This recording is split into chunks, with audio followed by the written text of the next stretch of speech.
This is Company Commander Silver's call of Acadian 71st. If you are hearing this message, then it will likely be my final Vox transmission. Scout Company was sent out 48 hours ago to investigate strange signals. We have not heard from them since. First Company has suffered 90% casualties. 8 of our 9 lunar muster mortars are destroyed.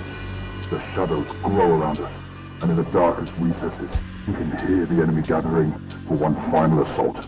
We know we are trapped. If any forces of the Imperium receive this Vox, send reinforcements immediately. So the Guard are definitely in need of some reinforcements. I'm sure you'll agree with that. And luckily, I have just the thing. In fact, I have just the things.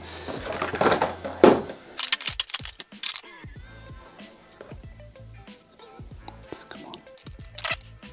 Ta-da! So huge shout out to Games Workshop for sending me over all the new releases for the Space Marines. The biggest question is, what chapter am I going to pick? I think I'm going to leave it down to Ollie to pick that for me. Okay, Ollie, you are going to decide what chapter I'm going to paint. So first one here is going to be the Blood Angels, the Ultramarines, Dark Angels, Imperial Fists. Are you ready, son? Yes. Ready?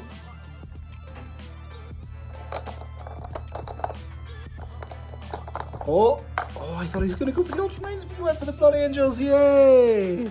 Thank you very much, Ollie, for picking the Blood Angels. Probably one of my favorite chapters when it comes to the lore. So I'm very, very excited to get these guys painted up. I've added this bad boy to the mix because why would you not want a Dreadnought? They are so cool. So I'm going to have to get painting these guys up and get them ready to come in to save the Guard. So let's paint. Painting is one of my favorite things to do. Now, admittedly, I like having this alone time to paint. I really don't want to introduce anything might sully my enjoyment of this incredible pastime that I have. However, I do realize that there are some things that I've picked up over 20 plus years of painting that might help you achieve a look that you genuinely didn't know you could achieve. And trust me, this is one of those things. I did this technique for the rest of my Blood Angels and it was incredible, and it's very, very simple. And I'm going to try my best to show you how I achieved this look. But yeah, if you like these videos, I will try my best to find a way that I can film these things without it interrupting my flow. Look, if you're appreciative of this, please drop it in the comments. It'd mean a lot to me. Let's get this Blood Angel done, shall we? Let there be light. This technique is unbelievably simple. First, you want to rip off a piece of sponge. Now, I've primed this entire model in Chaos Black, but you can do it with any color you want, really. It depends on the model. And I simply layered it up, starting at the darkest shade of red, and then worked it up. Now that darker shade of red is going to be giving you the shadows and creating that real depth to the model. Now the technique I used here was I used a bit of the sponge, I took it into the paint, I then dabbed it into the wet palette to give it a little bit of liquid to kind of make it flow a little bit easier. If you don't do that, it ends up looking a little bit chalky.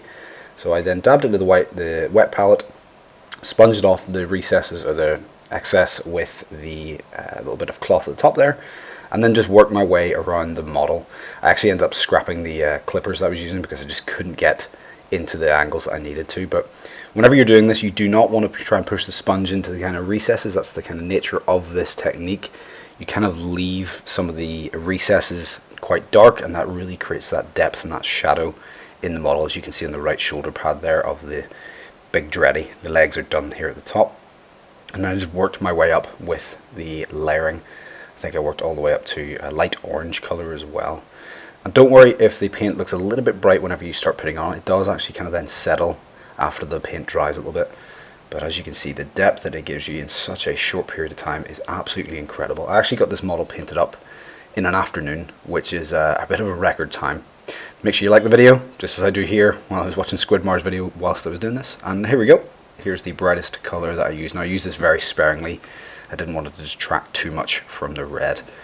And then next we went over with some Black Legion and covered all the areas that I'd maybe gotten a little bit of red onto. Then I went up to the silver, dry brushed some of the silver components of the model. And then the next part, oh look at that. Look at that. I actually did put the sarcophagus face upside down, but whoops. Let's just say he's an Australian dreadnought. And then I went to layering up some of the cables with some of these colors here. As you can see what ones I used. Just a nice mix of colors to really make it pop. This is the best part as well. Weathering the models with some silver really adds that battle damage to it. And then my favorite part, adding the basing to it. I don't know about you, but basing a model is just the chef's kiss of finishing a model. And there we go. There's my Australian dreadnought, ready to rock and roll. Now back to me at the table. Honestly guys, this is probably my favorite army that I've painted so far in terms of the quality and the level of detail that I got into some of these models. I definitely felt like I leveled up my painting skills just simply painting all of these guys up. And that's something I highly suggest you do. Just get used to doing the reps, find a recipe that works for you, and then just stick to it, refine it, and improve it. And that's what I did with these guys, and I'm really, really proud of them. But until next time, thank you so much for watching. If you give the painting tutorial a go, let me know if you do, if you appreciate it. Again, all the comments, all the likes, massively appreciated. Thanks to GW for giving me these models. I'm out. Just combine them into one. There you go. There's another one.